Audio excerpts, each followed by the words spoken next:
Hi, I'm Jan from Maersk Line, and today I'm going to teach you how to amend payers online.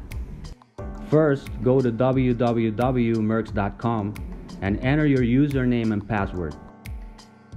If you are not registered yet, don't worry. We will share a link where you can find a step-by-step tutorial on how to do it.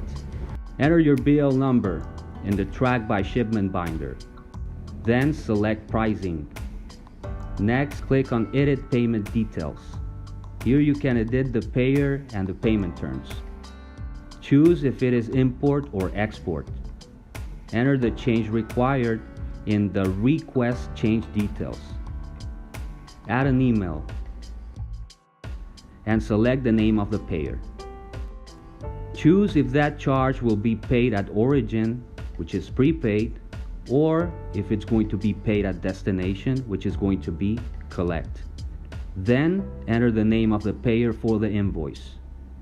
Finally, click on Submit, and that's it. Once updated online, our internal validation system will be executed to ensure that the proper payers are assigned. If you have any questions regarding this topic or any other, please let us know. We will be more than glad to assist you. Thank you for choosing Maersk Line.